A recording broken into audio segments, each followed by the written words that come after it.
Do you and each of you swear that the testimony that you are about to give shall be the truth, the whole truth, and nothing but the truth, so help you God? And I'll now begin by introducing today's witnesses. The first witness is Dr. Anthony Levatino. Dr. Levatino is a board-certified obstetrician gynecologist. Over the course of his career, Dr. Levatino has practiced obstetrics and gynecology in both private and university settings, including as an associate professor of OBGYN at the Albany Medical College. And Dr. Levatino, we'll begin with you. Welcome. Thank you, Chairman and members of the committee. I only have 5 minutes, so I'm going to get right to it. Second trimester D&E abortions performed between roughly 14 and 24 weeks of gestation. Your patient today is 17 years old. She's 22 weeks pregnant. Her baby is the length of your hand plus a couple of inches. And she's been feeling her baby kick for the last several weeks, but she's asleep on an operating room table. You walk into that operating room scrubbed and gowned, and after removing laminaria, you introduce a suction catheter into the uterus. This is a 14 French suction catheter. If she were 12 weeks pregnant or less, basically the width of your hand or smaller, you could basically do the entire procedure with this. But babies this big don't fit through catheters this size. After suctioning the amniotic fluid out from around the baby, you introduce an instrument called a Sofer clamp. It's about 13 inches long. It's made of stainless steel. The business end of this clamp is about 2.5 inches long and a ½ inch wide. There are rows of sharp teeth. This is a grasping instrument. When it gets a hold of something, it does not let go. A D&E procedure is a blind abortion, so picture yourself introducing this and grabbing anything you can blindly and pull, and I do mean hard, and out pops a leg about that big, which you put down on the table next to you. Reach in again, pull out an arm about the same length, which you put down on the table next to you. And use this instrument again and again to tear out the spine, the intestines, the heart and lungs. Head on the baby that size is about the size of a large plum. Can't see it, but you pretty good idea you've got it if you've got your instrument around something and your fingers are spread about as far as they go. You know you did it right if you crush down on the instrument and white material runs out of the cervix. That was the baby's brains. Then you could pull out skull pieces. And you have a day like I had a lot of times, sometimes a little face comes back and stares back at you. Congratulations, you just successfully performed a second trimester D&E abortion. You just affirmed her right to choose. And I don't remember exactly how long it was after my daughter died that I showed up at Albany Medical Center OR number 9 to perform my first second trimester D&E abortion. I wasn't thinking of it as anything special. This was routine to me. But I reached in, literally pulled out an arm or leg and got sick. You know, earlier on I described stacking up body parts on the side of the table. It's not to, gross people out, to use a simple term. When you do an abortion, you need to keep inventory. You have to make sure you get 2 arms and 2 legs and all the pieces. If you don't, your patient's going to come back infected, bleeding, or dead. So I soldiered on and finished that abortion. And I know it sounds, as I said, hard for people to believe, but I'm telling you straight up my experience. You know, after over 1,200 abortions, first and second trimester up to 24 weeks and all the rest of it, and being very dedicated to it, for the first time in my life I really looked. I really looked at that pile of body parts on the side of the table. And I didn't see her wonderful right to choose, and I didn't see all the money I just made. All I could see was somebody's son or daughter.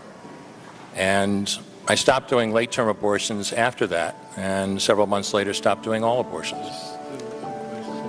Today I'm going to describe a first trimester surgical abortion, otherwise called a suction D&C, dilatation and curettage. This is the most frequently performed abortion technique and is typically performed between 5 and 13 weeks of pregnancy. After administering anesthesia, usually a sedative, the abortionist uses a speculum like this. This speculum is placed inside the vagina and then opened using the screw on the side, allowing the abortionist to see the cervix, the entrance to the uterus. The cervix acts as a gate that stays closed for the duration of pregnancy, protecting the baby until it is ready for birth. The abortionist uses a series of metal rods called dilators like these, which increase in thickness and diameter, and the abortionist inserts them into the cervix progressively to dilate it, gaining access to the inside of the uterus where the baby resides. At this stage of pregnancy, the baby has a heartbeat, fingers, arms and legs, but its bones are still weak and fragile. After the cervix is dilated, the abortionist will insert a suction catheter similar to this. This is a clear plastic catheter, firm, which has a hole through which the contents of the uterus are sucked, and these contents are dragged down and into either a syringe of this nature, a plastic syringe which can exert considerable force, or connected to a vacuum extractor, a mechanical electrical vacuum extractor. The suction machine has a force 10 to 20 times more powerful than the usual household vacuum cleaner. And using this technique, the baby is rapidly torn apart by the force of the suction and squeezed through the tubing, down the suction tube into the syringe or vacuum machine. Following the baby, the placenta is sucked out of the womb. Because the procedure is blind, that is, the abortionist is simply feeling what he is doing within the womb. One of the common problems is getting everything out, so that it's not unusual for parts of the baby to remain within the womb and parts of the placenta, which feed the baby, remain within the womb.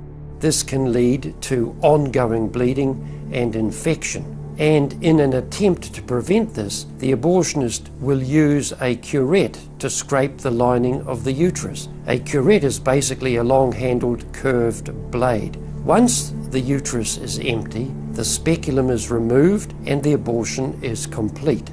The risks of suction D&C include damage to the organs, for example, perforation of the uterus or laceration of the cervix.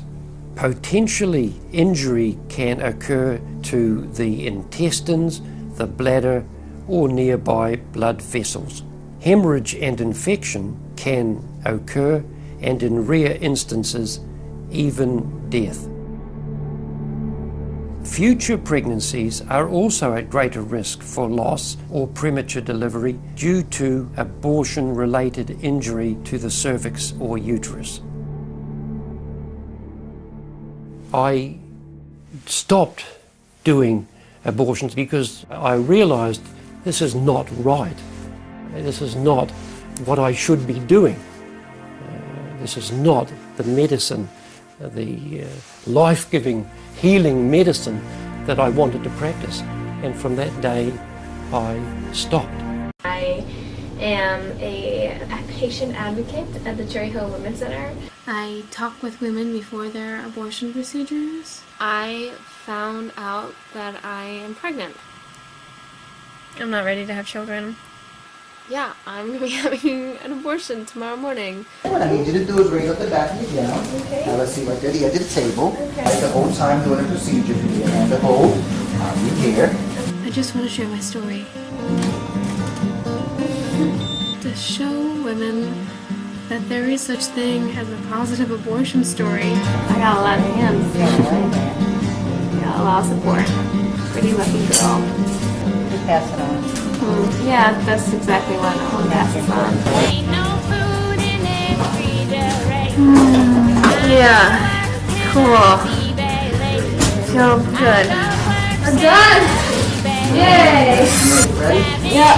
All right, we got it. It is about a month and a half after the procedure now. I feel like I talk to women all the time and they're like, of course everyone feels bad about this. Of course everyone's going to feel guilty, as if it's a given how people should feel about this, that what they're doing is wrong. I don't feel like a bad person. I don't feel sad. I feel in awe of the fact that I can make a baby. I can make a life. I knew that what I was going to do was right, because it was right for me. and no one else. We will fight for women and their right to make decisions about their own body in consultation with their physician, with their God, with their priest, with their rabbi. But you know, when we look at a law like what's happening in Alabama, and they're saying they're going to sentence a doctor to 99 years, as a prosecutor, let me tell you, I got a real problem with that. I have a real problem.